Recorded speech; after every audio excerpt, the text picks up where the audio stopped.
11번 다음에서 설명하는 화폐가 사용된 시기의 경제 상황으로 옳은 것은.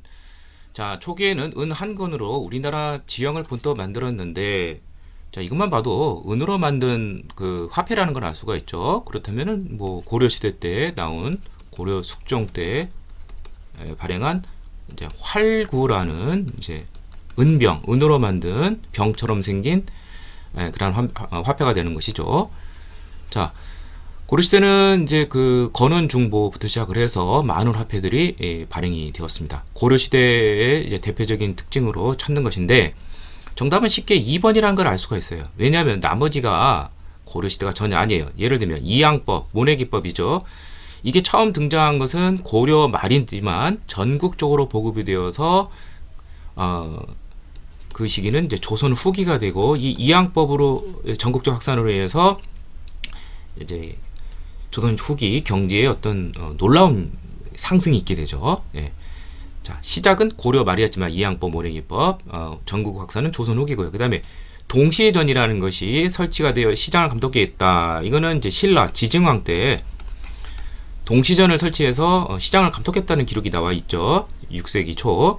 그 다음에 청해진이 설치되어 신라 무역권을 장악하였다. 이거 뭐 장보고 통일신라식이죠. 예.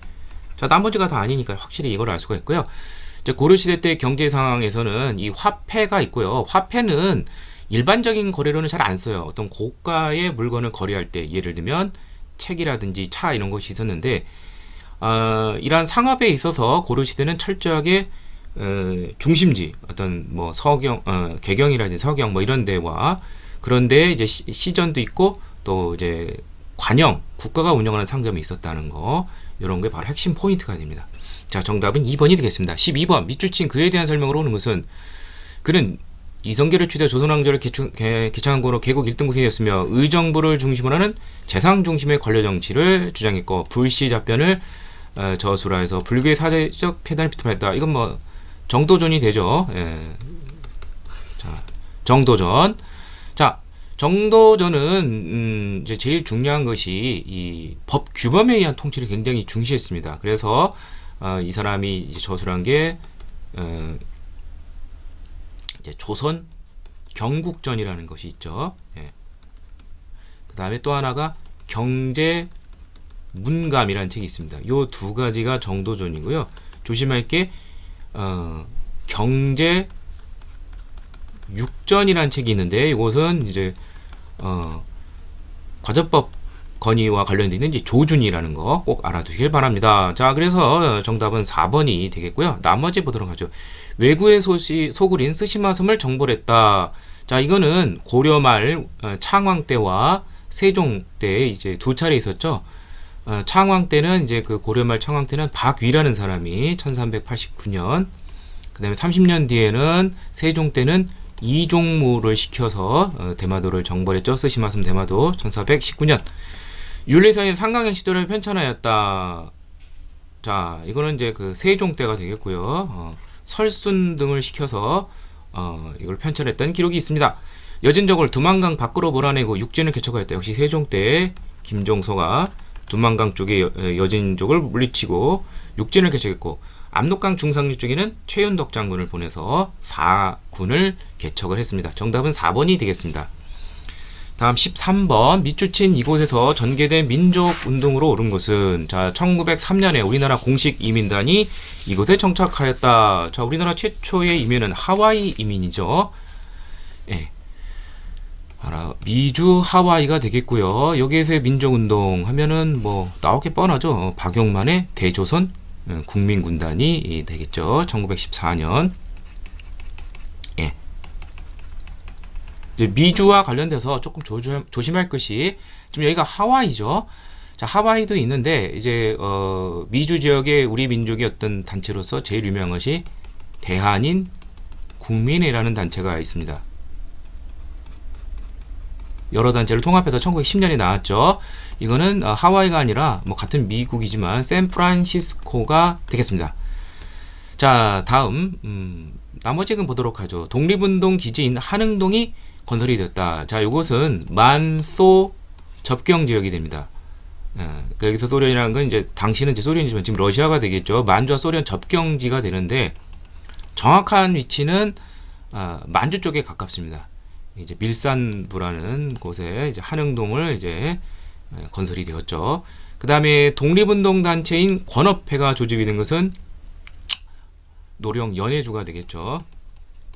연해주 신안촌에서 1911년 권업회가 조직이 되고요. 이것을 모태로 해서 3년 뒤에는 군정 형태까지 결합을 시킨 이상설 이동희의 대한광복군 정부가 나오게 됩니다. 그 다음에 자치기관으로 경학사, 부민단, 그 다음에 학교로는 신흥강습소 이런 것 등은 이제 서간도가 되죠. 서간도, 삼원보 지역에 이회영 등 시민회원들이 이쪽 지역에 경학사, 부민단 이런 단체와 신흥강습소 꼭 좀 알아두시길 바랍니다. 예. 권업회는 대한광복군 정부로 연결이 된다는 거. 자, 다음 14번 다음같이 주장한 조선 후기 실학자에 대한 설명으로 옳은 것은 천체가 운행하는 것이나 지구가 자전하는 것은 지구가 자전하는 것은 스스로 돈다는 것이죠. 이게 바로 지전설이 됩니다. 예. 자, 지전설로 유명한 사람은 뭐 이제 김성문이라는 사람도 있지만 보통 이제 홍대용을 물어보죠. 예. 뭐 김성문은 뭐 유명한 책이 없기 때문에 뭐 굳이 뭐 깊이 안 따져봐도 돼요. 자, 홍대용 저서, 이마경륜, 또 뭐가 있죠? 의산문답 이런 책들이 있죠. 자, 그래서 쉽게 정답이 2번이라는 걸 알 수가 있고요. 나머지 보도록 하죠. 북학이 하면은 북학파 중상적 실학자 박재가가 되죠. 우물물 비롯해서 소비를 권장하여 생산을 촉진했고요. 반개수로 이거는 중농적 실학의 선구자 유형원이 산업공상 신분에 따라 토지를 차등있게 재분배하고 조세와 병역을 조절하자 이렇게 했죠. 우서 중상적 실학의 선구자죠.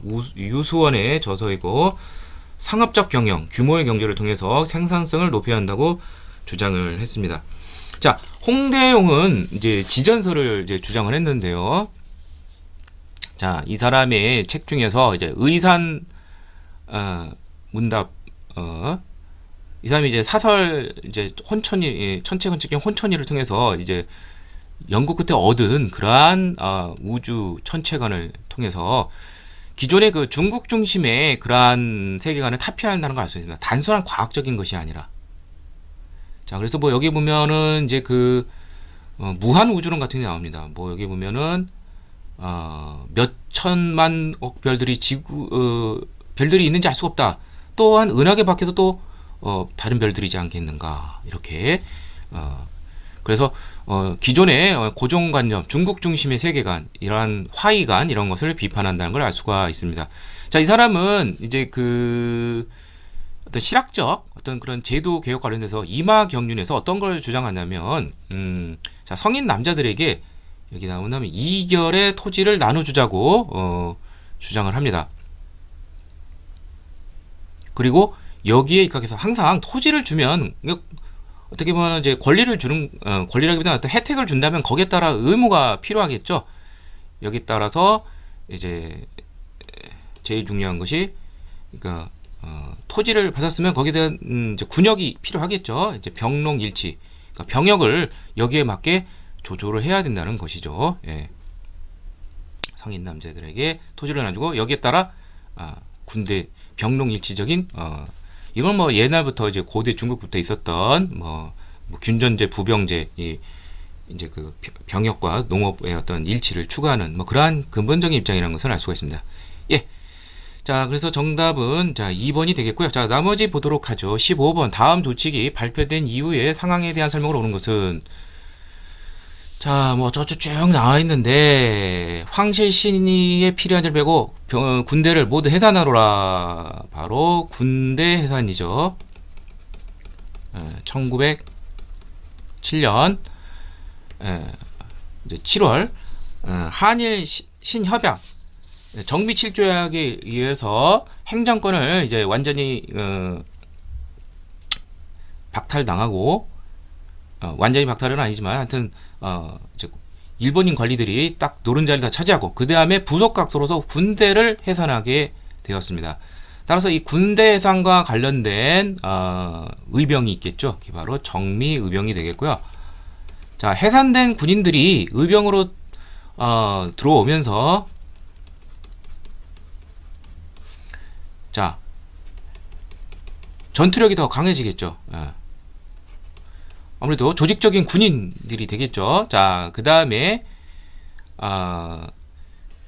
그리고 화력도 세워지고 무기도 들어오니까, 그래서 자신감을 얻게 돼가지고 단숨에 각 전국 13도죠. 13도의 의병들이 총 집결해서 서울로 진공을 해서 빨리 끝장을 내자. 바로 서울 진공작전이 추진이 되었습니다.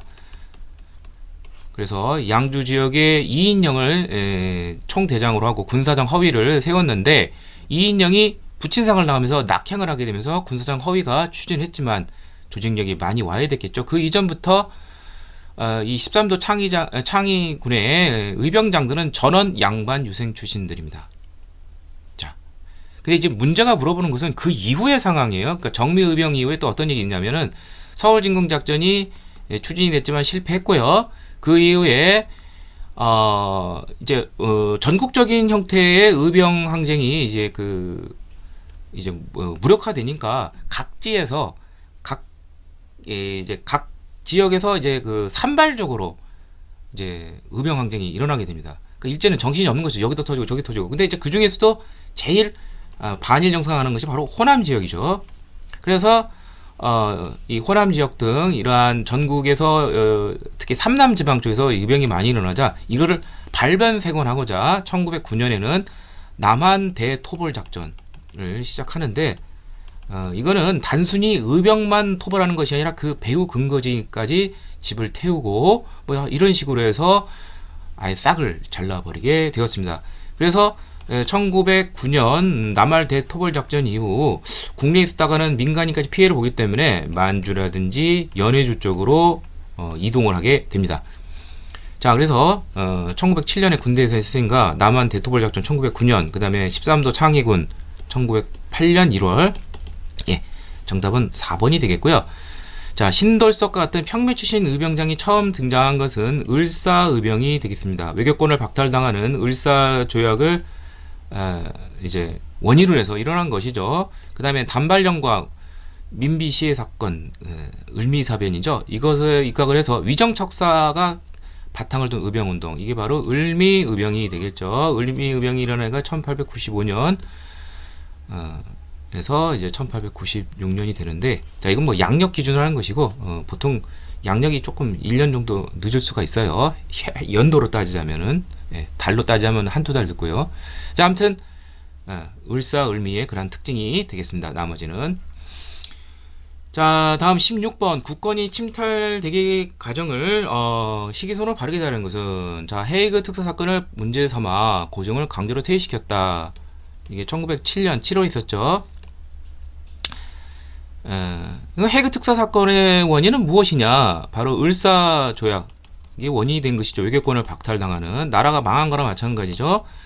자, 일본인 메가타를 재정고문으로 미국인 스티븐스를 외교고문으로 한 거. 자, 1차 한일 협약이 되겠습니다. 러일 전쟁 중에 우리나라에 영향력을 끼치기 위해서 고문으로 메가타와 친일 미국인 스티븐스를 보낸 것이죠. 1904년 8월이고요.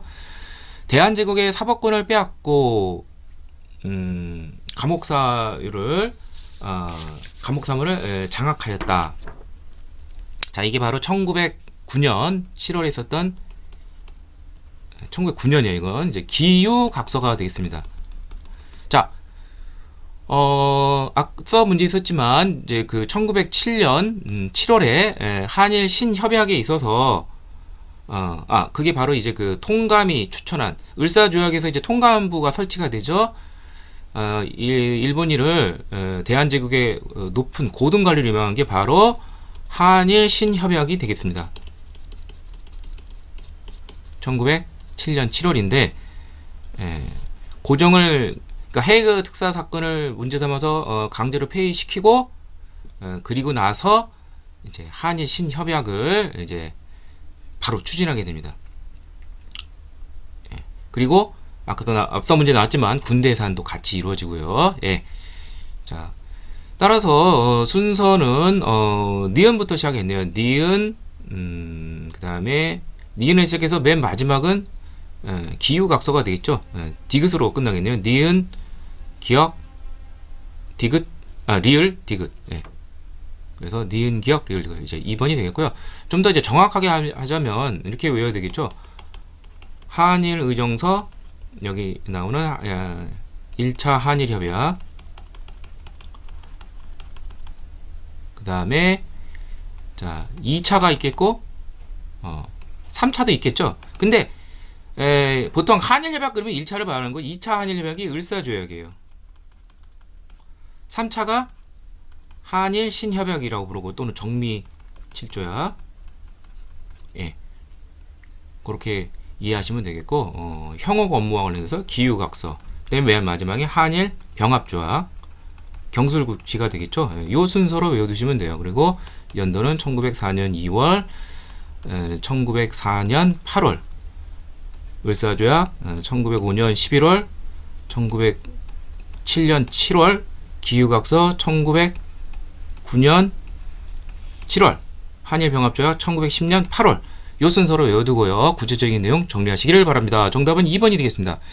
17번 다음 자료에 보이는 시기의 경제 상황에 대한 설명으로 옳지 않은 것은, 자 여기 보면은 황해도 관찰사 하면 일단 이제 조선 시대라는 걸 알 수가 있고요. 여기 보면 이제 그 광산이 설치가 되었어요. 그리고 원래 조선 시대 광업은 국가가 운영을 했는데 여기 보면은 이제 뭐 민간인들이 막 몰려든다는 걸 알 수가 있어요. 예. 그러니까 이제 광업이 발달한 시기 이제 조선 후기가 되겠죠. 예. 그래서 원래는 국가가 원래 광업을 운영했는데 이게 이득이 많이 생기니까 설점 수세자라 해가지고 민간인도 광산 채굴을 허용을 하고 수세 이제 받는 것이죠. 이게 이제 효종 때 이제 실시가 되었습니다. 17세기 중엽. 자, 그러면 이것이 문제가 물어보는 것은 조선 후기 경제 상황을 물어보는 것이죠. 조선 후기에는 모든 산업이 다 발전했습니다. 농업, 상업, 수공업, 뭐 화폐, 무역 등등등등. 자, 그럼 먼저 농업에서 보죠. 밭농사에는 견종법이 보급이 되었다. 자, 논농사에서는 이양법, 모내기법, 그 다음에 밭농사에서는 직파법에서 견종법, 즉 이제 밭에 보면 튀어나온 데가 이랑이고 들어간 데가 고랑인데 고랑에다 심는 것이 바로 견종법이 됩니다. 이게 더 생산성이 높아요. 그 다음에 상품 작물 재배 역시 마찬가지죠. 면화, 특히 담배 같은 경우는 조선 후기에 들어오는 거죠. 이게 저기 중남미에서 들어오니까.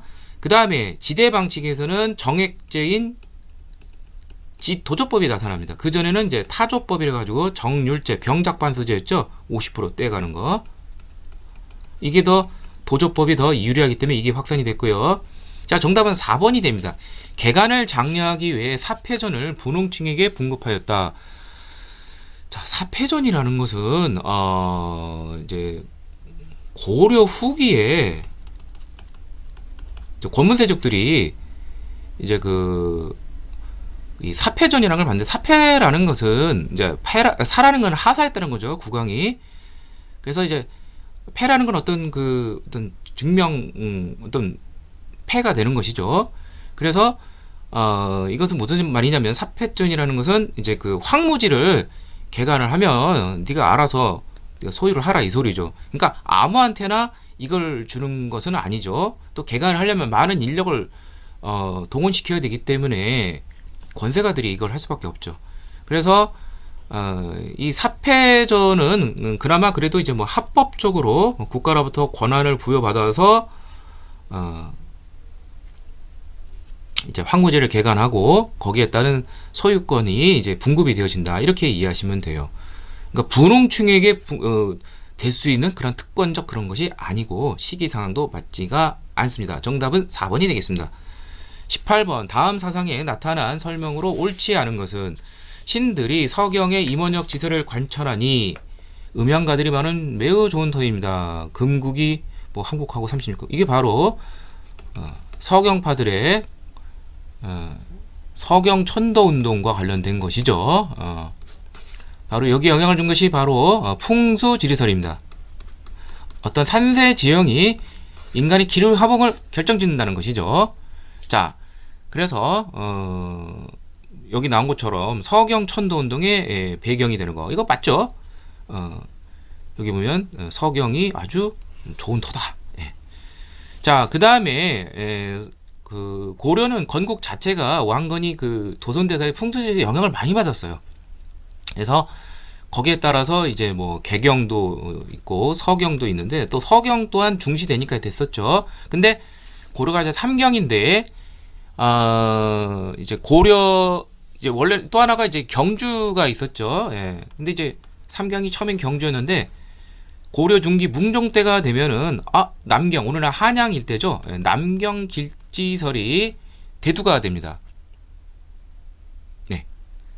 그래서 뭐 사실 뭐 그 문종 때만 그런 것이 아니라 뭐 그 이후에도 뭐 한양 일대가 좋다는 것은 뭐 옛날부터 좀 있었어요. 아무튼 문종 때 그래서 여기를 이제 남경으로 이제 삼게 된 것이죠. 특히 이제 전후가 돼서. 그러니까 이제 문종 때쯤 되면은 고려가 이제 안정을 취하고 싸우기 싫어요. 북진 정책이 이제 쇠퇴하니까, 북진 정책 취하면 서경을 중시하고 막 더 북쪽으로 나가려고 했는데 이제 안주를 하게 되는 것이죠. 그 다음에 하늘의 제사 지내는 초제의 사상적 근거다. 초제라는 건 도교 행사죠. 그래서 고려와 조선에서는 이제 소격서라는 국가기구가 나오기도 하는데, 따라서 정답은 3번이 되겠습니다. 그 다음에 공민왕과 우왕 때도 이제 공민왕 우왕 때 되면 외적의 친이 많고 하니까 좀 더 옮겨보자. 그래서 한양 천도 주장이 나오기도 했습니다. 그래서 이제 그 예를 들면은 이제 그 공민왕대에 이제 그 유명한 임재종을 이제 과 관련된 이제 보우국사라는 사람이 있죠.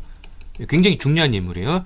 이 사람이 한양 천도 주장을 했는데 받아들이지 못했고, 또 우왕 때도 이제 주장이 되었는데 이때는 이제 최영 장군이 반대를 했습니다. 뭐 이런 것들을 좀 알아두시면 좋을 것 같습니다. 자, 그래서 정답은 3번이 되겠습니다. 19번.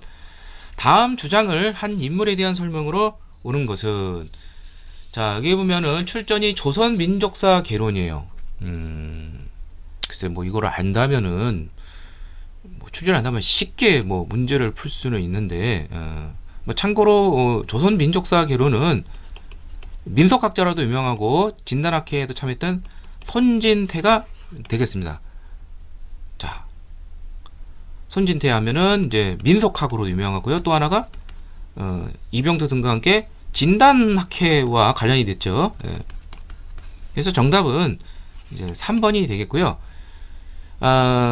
일단 좀 한번 쉽게 한번 풀 수 있는 걸 살펴보도록 하죠. 자, 조선상구사와 조선사 연구초 하면은 이건 뭐 단지 신채호라는 것을 쉽게 알 수가 있는데, 신채호 선생의 저서 중에 조선민족사 개론은 아마 들어볼 수가 없을 거예요. 자, 그 다음에 여기 보면은 계급투쟁이라는 말이 나와요. 계급투쟁이라는 건 사회주의고, 자, 근데 이분은 사회주의적 그러한 노선과 역사관에 대해서도 뭐 그렇게 뭐 필수적으로 보지는 않아요.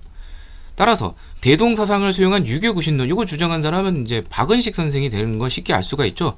이런 거하고는 거리가 멀죠. 그 다음에 5000년간 조선의 어리라는 글을 조선일 동아일보에 연재하였다.